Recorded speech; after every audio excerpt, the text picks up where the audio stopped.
Good Sunday evening. Thank you for joining us. I'm Mary Beth Dixon. Tonight, a very special report from Color 8's Greg Lamont, saving kids, children of addicts.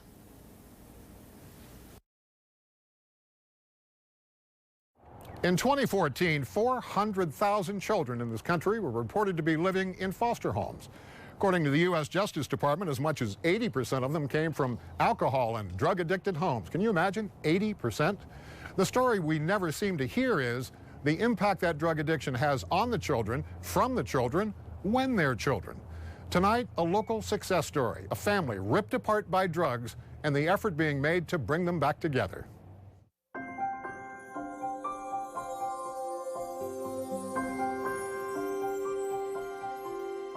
Jason Ramirez is 12 years old. Friends and family call him J2 because his father's name is also Jason. And this very precocious girl is Jason's 11-year-old sister, Zaya. Zaya says boys are icky. J2 says he's already had a couple of girlfriends. Ah, the wishful thinking of young boys. J2 says he's been skateboarding for 4 years, and you know what? He's got the scrapes on his legs to prove it. Zaya likes to show off her gymnastic skills, and she is really good. She's smart, too. Says she makes mostly A's. J2 says he's doing okay in school. Folks, that's pure boy code for I'm not making A's. These are kids who proudly display their excellent artistic skills. Clearly, these two love and trust each other. They love their mom and sure seem to be enjoying life, don't they? Hard to imagine when you consider just 2 years ago, life for these two youngsters was a living hell. There was this long period of time where I was scared of, like, everything. They never hurt me, but they hurt each other. They never hurt me. What did you think about when they hurt each other? I thought it was scary. Because my dad's humongous and my mom's tiny. So she couldn't really do anything, and I thought it was super scary. Because sometimes she would run into our room and hide herself. But it would, like, freak me out, and me and my brother would start crying because it scared us. Yeah, a lot of fighting happened in that house. Like, my dad always hit my mom, and yeah. My oldest sister was really scared, but it didn't really affect me because I thought that was normal. And then there were the drugs. J2 and Zaya's mom, Alicia, was addicted to pills, booze, and methamphetamine. And the impact her addiction had on her children was dark and very disturbing. Well, it depended on if I had enough drugs or not. You know, like if I didn't, it was miserable. You know, I was always screaming and yelling and, you know, making the kids do everything. I mean, it really depended on what I was using at the time. Like if it was meth, I mean, I was numb to everything. Like I didn't care what they did. I didn't care if they were eating or, you know, what they were playing with or anything. You know, I would be like stuck on my phone or, you know, just stupid things. And if I was on pills, I would be like cleaning and, you know, I got a lot of stuff done, you know, but being not able to have pills, if I didn't have them, it was the worst sickness ever, you know, and then I would just get mean and ugly towards them.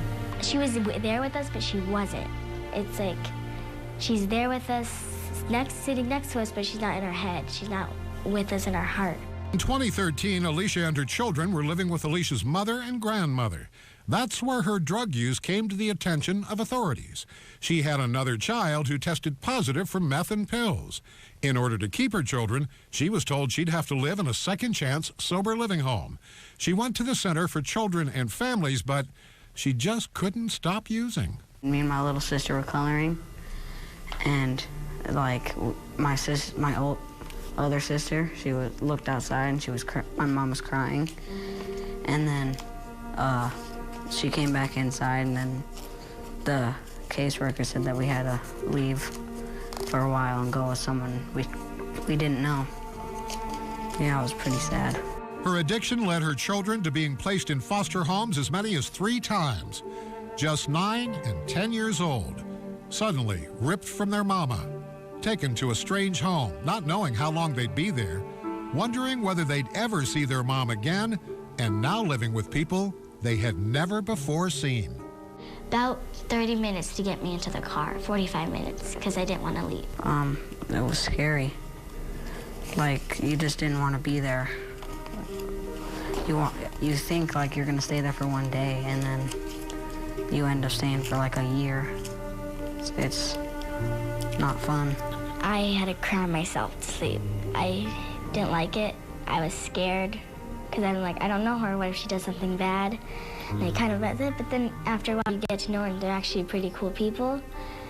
But it just feels weird without your mom, because you hardly get to see her, and most kids are like, kind of say that their life's tough when they kind of have everything in place, and they have a mom, they have a dad, when most kids don't even have their mom or their dad or nobody with them. So I think that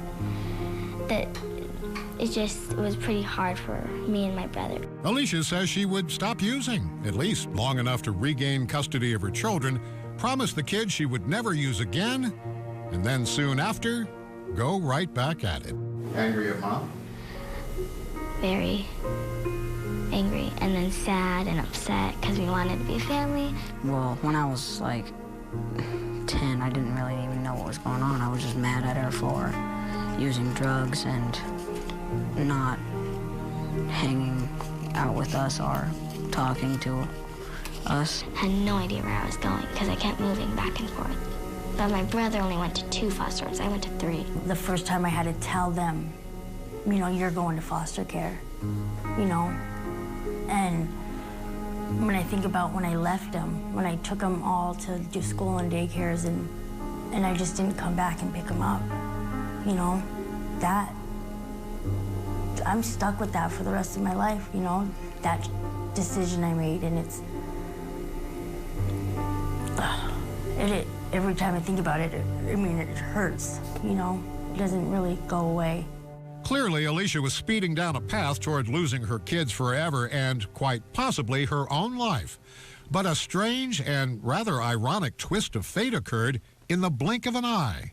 A drug and alcohol-induced near-fatal traffic accident changed everything. Yeah, look, I had gotten a bad wreck, a really bad wreck, and like almost died. And after that is when I have not used since and thought about it so much differently, you know? So it kind of scared me straight. Working with Dr. Brenda Roche at the Center for Children and Families, Alicia and her children began taking steps toward a life none ever knew existed.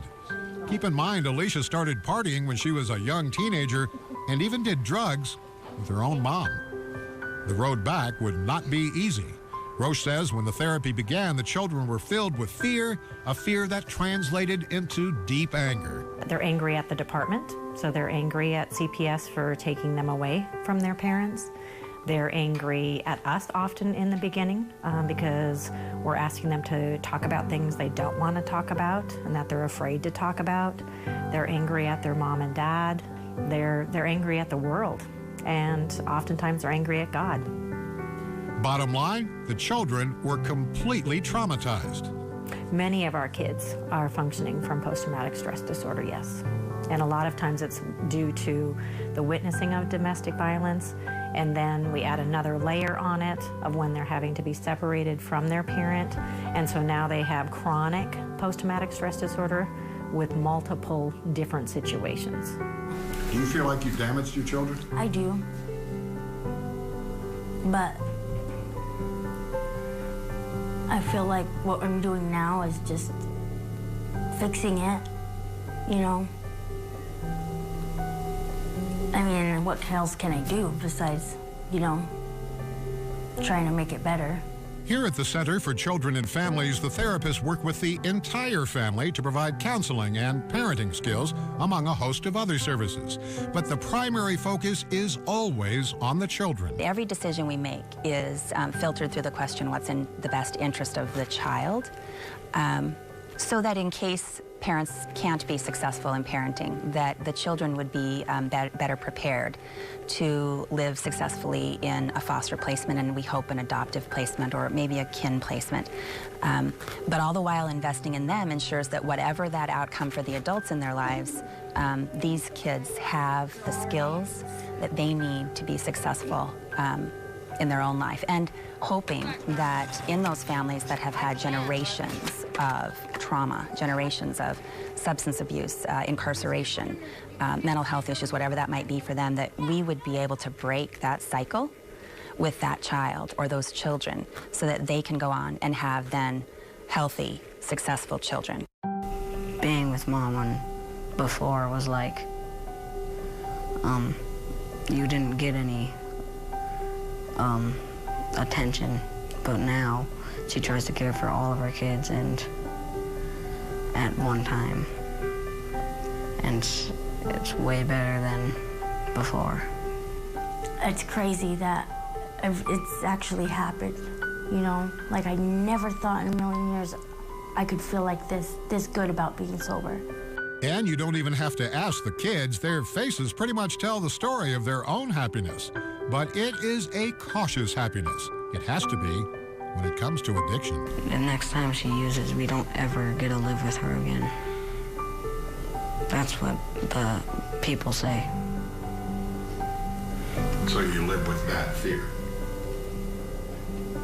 Pretty much. Some great news to report. Alicia is zeroing in on 2 years of sobriety. Way to go, Alicia. The moral to this story, ladies and gentlemen, is quite clear. If you or someone you know is living in a drug-addicted home, get help before it's too late for you, but more importantly, for the innocent children. Thanks for watching and have a great night.